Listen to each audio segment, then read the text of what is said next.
From Studio 16 in the heart of Santa Monica, this is Santa Monica Weekly with your hosts, Chris Baelish and Veronica Castro.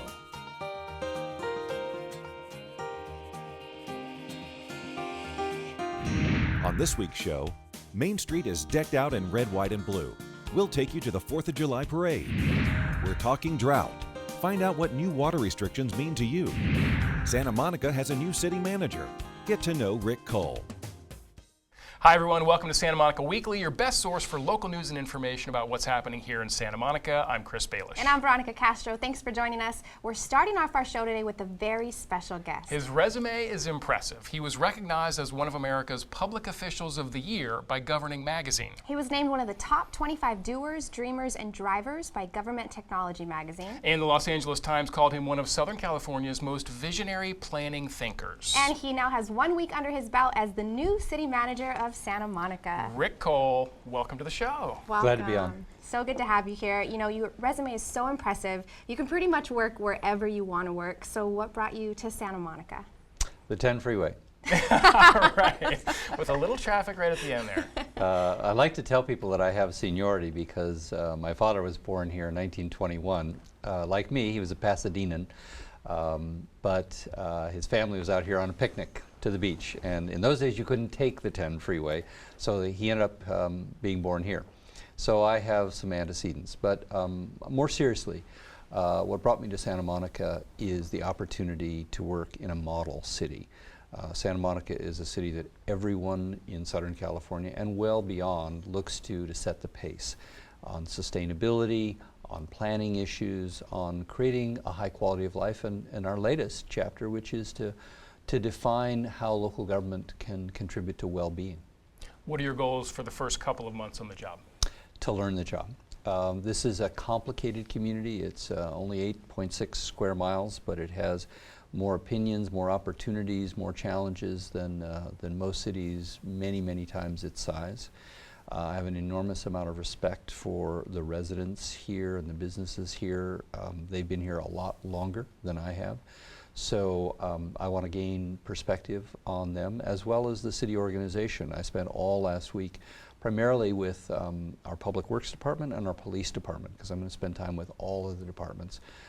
Went with the Public Works Department to, of course, our airport, hot issue today in the news and probably for months and years to come. Now, speaking of sophistication, there's always new development that's happening in Santa Monica. But how do you find the balance between community development and quality of life? It's pretty much been my life's experience. I grew up in Pasadena where that was a central challenge, ended up being elected at a relatively young age. The city council spent 12 years.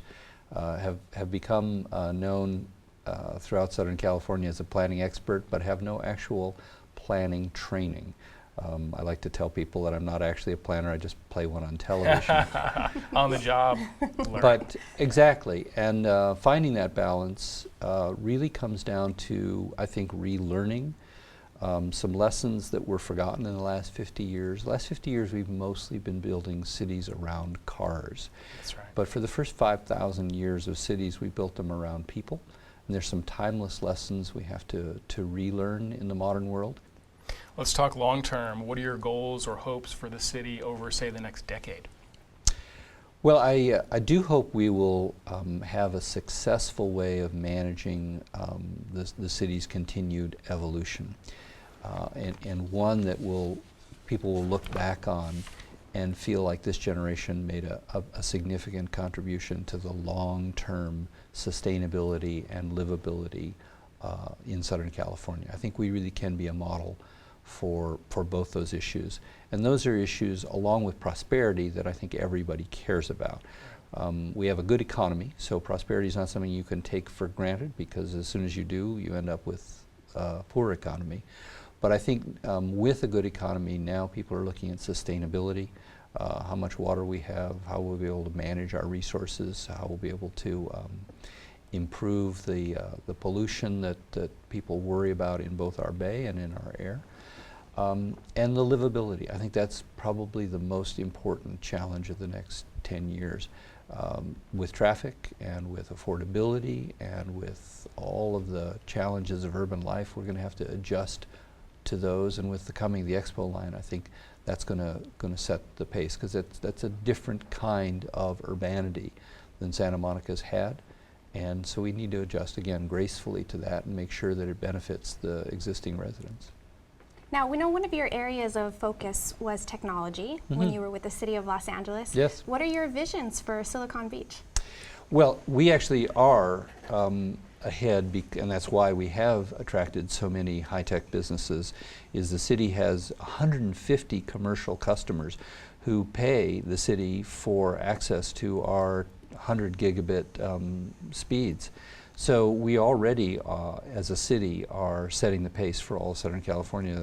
The City of Los Angeles, where I recently worked as deputy mayor, is just now issuing an RFP to sort of follow in our footsteps.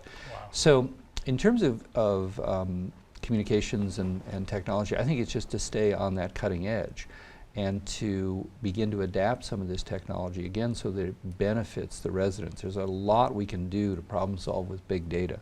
There's a lot of things that can be applied in smaller cities of our size that can reduce crime, that can improve the neighborhood quality of life, and can improve access to people, because there's so many things going on in Santa Monica. That's one of the themes of this show, is people don't even know how much resources are right around the corner, whether it's a new show that's at the Santa Monica Museum of Art, or whether it's something that's happening at the beach, or something that's happening sponsored by the local neighborhood association. We need to have all 92,000 people who might be interested be able to find out what they want to do when they want to do it. Families are going to be looking for different things than senior citizens. Newcomers are going to be looking for different things than longtime residents. We need to serve all those needs. So you come to Santa Monica from the City of Los Angeles, where you worked very closely with Mayor Eric Garcetti. How will the experiences you had at LA and the relationships you developed there help you in this job? Well, look, water doesn't stop at city borders, air doesn't stop at city borders, traffic doesn't stop at city borders, homelessness doesn't stop at city borders. We're surrounded on 3 sides by Los Angeles and 1 side by the Pacific Ocean. So having strong, collaborative relationships with the City of Los Angeles only makes sense on both sides of that line. One of the things that I really hope we'll be able to do is tackle homelessness. Santa Monica has really done a terrific job, although lots more to do. And I think we need to teach Los Angeles some of the things that have worked here, because as long as homelessness is out of control in Venice, that is inevitably going to spill over into our community. And so we have to take a comprehensive and collaborative approach to that. And that makes sense, I think, again, for both cities. Now, speaking of awareness, you're very active on social media, which is great. And your new Twitter handle. Not everyone agrees. I think it's awesome. And Appreciate your new that. Twitter handle is Samo Cole. That's right. And what's your opinion on how the media and plays like a role in local government? Well, I'm one of those folks that believes that it's better to try and sometimes fall short than to be risk averse. Sometimes the greatest risk we can take is to not take a risk. So I was one of the first city managers in the country to have a blog, and moved to Facebook, and now having fun with Twitter. The thing that's amazing about Twitter is its immediacy. I remember in the earthquakes I've experienced as a Southern Californian, the first thing you did is turn on the radio and listen, and 5 or 10 minutes later you'd get a report on All News Radio. Literally the last earthquake we had, I turned in my bed, picked up my phone, typed in #earthquake, and within seconds knew where it was, how big it was, what kind of damage there was. So I think the immediacy of Twitter is extraordinary. There will be something post-Twitter. There already is, and we'll see how those evolve. I think it's valuable to look ahead. Frankly, there's a lot of people my age who remember some fabled good old days. I remember there were some good things when I was growing up, some wonderful things that I'm proud of. But there was also a very different world if you grew up African American or you grew up gay. And we had to breathe incredible smog 60 years ago. So I think it's important to look ahead, and I'm anxious to see the opportunities that new social media offer. All right, we've talked about some issues here. We want to have a little bit of fun with you, and we want to get to know you a little bit better because our viewers want to get to know you. So how about some rapid fire questions? Okay. All right. Let's do it. Favorite book? Well, I think probably for this purpose, it would be The Death and Life of Great American Cities by Jane Jacobs. She wrote it 50 years ago. It was a blistering attack on planning in those days, and it holds up pretty well.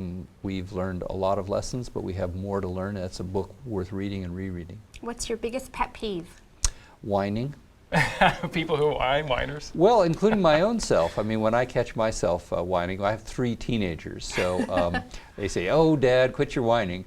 And I think we have to appreciate the incredible riches we have in America. When we just celebrated our 4th of July, when you think about what's happening in Greece, and in Syria and so many other parts of the world, we have a lot to be thankful for in our families, in our homes, in our communities. Santa Monica is really an incredible community. So people can complain, but I hope they don't whine. Last vacation you took? Boy, that's been a while. Let me tell you about the next one. I'm only going to be on the job a month, and I'm taking a vacation. I'm a little chagrined about that, but I'm going to take my girls, I have 2 17-year-old twins, going to take them back to look at colleges because they're going to be seniors next year. So we'll be visiting some colleges back east. So that's my next vacation. I haven't had one, I didn't take one during my time in LA. Busy time.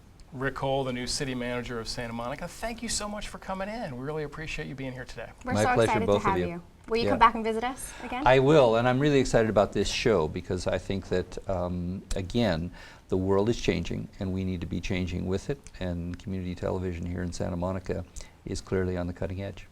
All right, we're going to take a quick break. When we return, Veronica is going to show us the highlights of this year's 4th of July parade, plus we'll run down a list of upcoming events and activities. And a little later in the show, we're talking to Drought with the Office of Sustainability and the Environment. And don't forget to follow us on Twitter to stay informed about everything that's happening in our city. # Santa Monica Weekly. We'll be right back.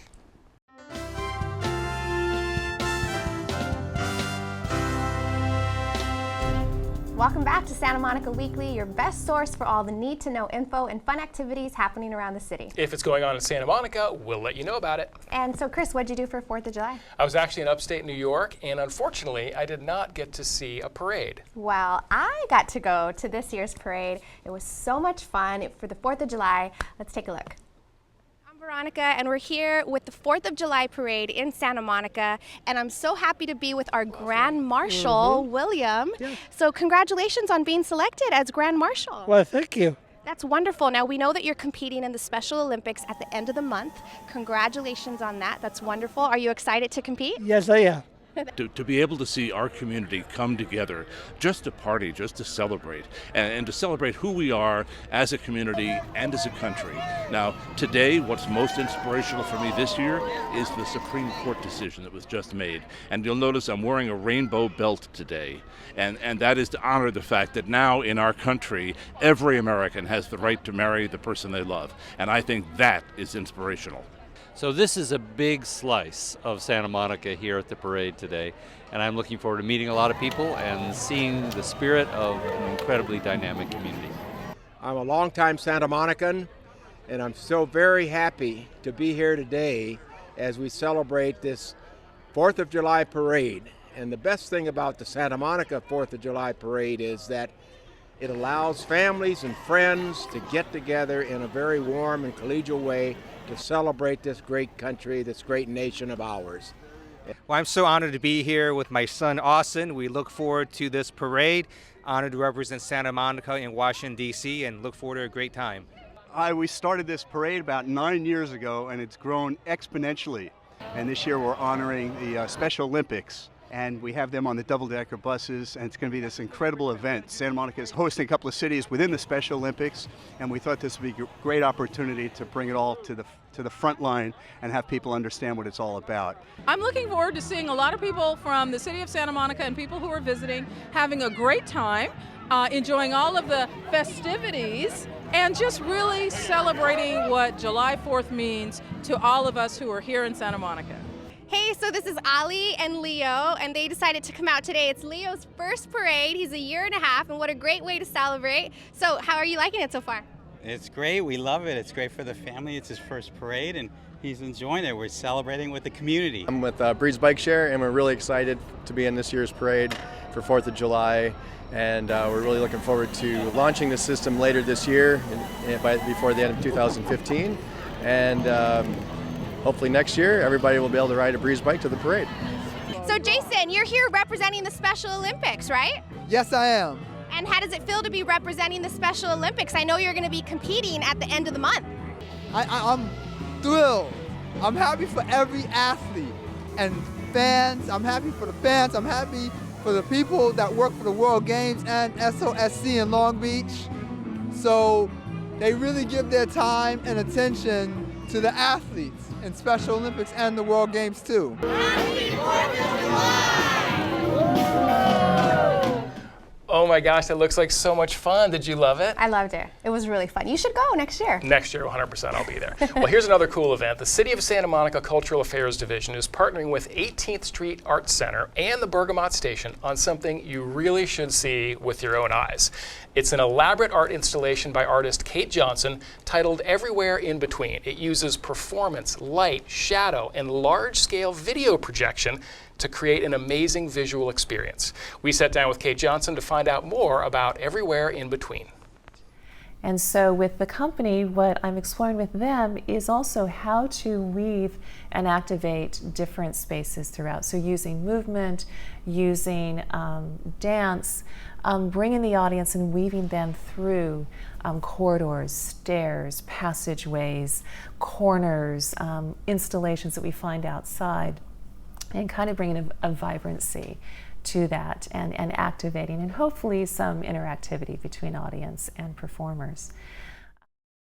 You can see the stunning art installation at Bergamot Station Art Center, 2525 Michigan Avenue in Santa Monica on Saturday, July 11th from 8:30 to 10:30. There will be plenty of live performances featuring dance, music, and spoken word throughout the evening, and I think that looks like something I really want to see.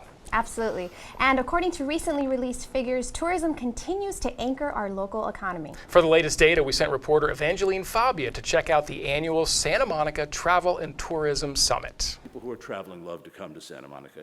And those overnight visitors produced 69% of all the visitor spending. Of course, we have day trippers too. The 6th Annual Travel and Tourism Summit, held at the Fairmont Hotel in Santa Monica, highlights Santa Monica's Convention and Visitors Bureau's 5-year strategic plan, a plan that is in their 2-year mark and already seeing economic gains. Tourism right now is about $1.72 billion a year in Santa Monica. You know, the overnight visitor has so much to offer us that we need to take a really close look at what that does provide us. I mean, one example is if you're a property owner here, it's estimated that about $1,200 in savings is what you experience on your property tax bill. Currently, there are just about 14,000 jobs that are in the tourism industry, and that's up 800 individuals since last year. At the summit, we also learned about Santa Monica Tourism's international partnerships. Our international visitors stay longer and spend more. On average, the Asian visitor, whether coming from India or a China visitor coming in from the China market, they'll stay an average of 13 to 14 nights. Attendees and local business owners shared their views about the summit. I learned the demographics of the international client. I've learned their spend, and also it helps me plan for my business of the months of the years that they travel. It is just the propel of growth is astronomical, and there's no end in sight, really. For City TV, I'm Evangeline Fabia. And we do want to let you know that after 33 years of doing business as the Santa Monica Convention and Visitors Bureau, this private nonprofit organization responsible for the promotion of Santa Monica has changed its name to Santa Monica Travel and Tourism. I think it's a good name change. You walk down the promenade and you will hear 12 different languages being spoken. Travelers and tourists from all over the world. So cool. All right, now we're going to let you know about some upcoming events happening in Santa Monica. First up this Thursday is the first Twilight concert at the Pier, and 80s funk band Morris Day and the Time will kick off the series. We're going to be there, I'll be there. If you're heading to the Pier to see any and all of the fabulous acts from this year's lineup, you can now get a parking spot in advance, which is so fun. That's right, instead of circling around for the space, you can reserve your spot online right now for all of this year's Thursday night shows. Simply go to clickandpark.com, select Santa Monica as your location, and then click on the concert you're going to, pay for your parking, and then you print out your pass. Well, are you looking for a relaxing evening of good old-fashioned fun with the family? Then make plans to attend the 3rd annual community picnic at the Annenberg Beach House. It takes place on Thursday, July 23rd. Pack a dinner, grab the kids, rally your friends, and meet in the courtyard to picnic al fresco. There will be ping pong, hula hoops, ladder ball, and slackline. And you can now enjoy your favorite summer read with your toes in the sand and browse the latest bestsellers right on the beach at Santa Monica Pop-Up Beach Library. They'll also have beach-themed activities for the whole family. Programs include seaside story time for kids, hula dancing, hula hooping classes, nautical crafts, and the new South Beach Reads book groups for adults. Well, have you been putting off those home improvement projects? Well, no more excuses. It's time for a green upgrade. Join the City of Santa Monica's Department of Sustainability and the Environment at a workshop to help you make the most of your next home upgrade project. This informative workshop happens at the Pico Branch Library on Tuesday, July 14th. Experts will share green ideas and energy programs, rebates, and explain what financing is available to homeowners. Guests will also meet expert contractors who are licensed, insured, and have advanced energy efficiency training, so they'll know how to maximize your rebates when you go green. And if you like a good laugh and a good workout, why not combine the two? Come and try laughter yoga to get your endorphins flowing at the Santa Monica Library's Montana branch on Tuesday, July 14th. The class starts at 7 in the evening and it lasts about an hour. It's designed for adults ages 50 and up. Well, do you want to give next year's garden a head start? Gardeners have the opportunity to cart away free compost at Santa Monica's Compost Giveaway, which is hosted by the city's Resource Recovery and Recycling Division. The event will be held at City Yards on Saturday, July 18th from 7 a.m. to 2 p.m. or while supplies last. Residents can fill up to 5 large burlap sacks with compost, recycling yard trimmings. And Santa Monica Weekly is your best source for all of the fun events happening around the city. So if your school or civic organization has an upcoming activity that's open to the public, let us know about it and we'll try to get it on the show. And don't forget to check us out on Facebook, where we post about all the need-to-know info. Hashtag Santa Monica Weekly. We're going to take a break and we'll be right back. Welcome back to Santa Monica Weekly. Now we're going to talk about how you can help our city by doing your part to conserve water and protect your quality of life. As you know, all of California is currently experiencing a severe drought. Joining us on set today to talk about it is Russell Ackerman. He's a sustainability analyst from the city's Office of Sustainability and the Environment. Russell, welcome to Studio 16. Thanks for coming. Thank you. Happy to be here. We're so glad to have you here. Tell us about the new water saving campaign. The new campaign is We Love Santa Monica. Save water, show your love. We see it on your shirt. That's right. We've got it on shirts. We've got it on signs. You'll see it in people's front yards. We've even got these window clings you can put up in businesses to just let everyone know that you're part of this campaign, that saving water is important to you and important to the entire community. What are the new water restrictions and mandates? Well, what we're asking is that you conserve 20% of the water that you were using in 2013. So it's a 20% reduction from your average baseline usage in 2013. So we know we need to save 20%, but how do we do that? What are some ways to save water? Well, 50% of the average water use in a single-family home is going to the outdoor watering of the landscape, and so 50%. 50%, and it's a huge number. And what we're promoting in Santa Monica and have been for decades really are sustainable landscapes. And so what we mean by a sustainable landscape is a landscape that is resource efficient. Most landscapes, most of your traditional landscapes are very resource intensive.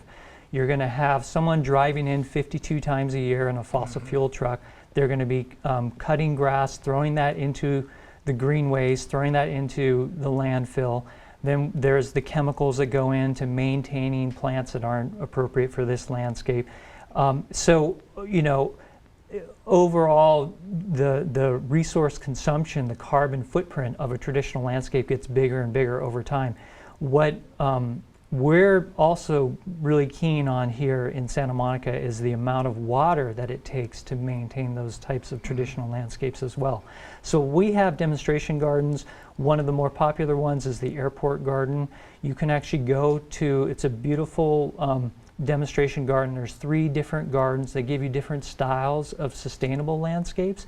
But what's neat about this particular demonstration garden is you can actually go in and download the plant list. You can download the design, the irrigation list, the parts list, and also where to go get it. So you can go experience the garden and then take the garden with you and go shopping and replicate it at home. Very forward thinking. But let's be honest, the city has many huge outdoor landscaping areas. What is the city doing to conserve water? That's right. Well, the city is working hard to reduce the amount of water that it's using in public landscapes. For example, you know, we've turned off the water in the medians for, you know, where we formerly had turf. We're actually removing turf grass in many of the parks right now. We're converting our older sprinklers to the new, more modern rotary nozzle systems, and we're installing smart irrigation controllers. Okay, and what type of technology helps us save water these days? Well, as I just mentioned, a smart controller is a weather-based irrigation controller, and so what it does is it uses weather data information that it either gets from a satellite that beams the information into the controller, or there's an on-site weather station where it takes that information and then it changes the irrigation schedule based on the weather. So you save a lot of water, for example, when it rains. If you've ever seen sprinklers going off in the rain, well, a weather-based irrigation controller would take care of that. You wouldn't have that type of problem. And it also adapts to the particular type of plant and site, and so it's a good way to save water using a modern technology. Nowadays, they actually have apps that go on the phone.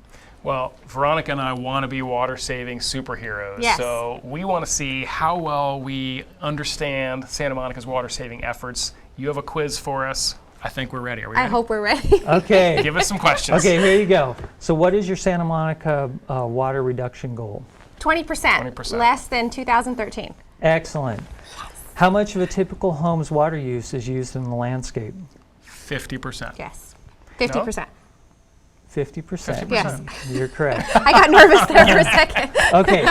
What's the highest water using plant in Southern California? Cactus. No, I'm kidding. Lawn. That's grass. right. That's right. Oh, so glad you knew that one. I didn't remember. Okay. And we didn't talk about this, but I'll ask you, what's the most efficient way from an irrigation point of view to deliver water to plants? I'm going to go with the rotary sprinkler. I'm going to go with that too. That is very close, and I'll give you some credit for that. Okay. It's actually drip irrigation is the most efficient way to deliver water.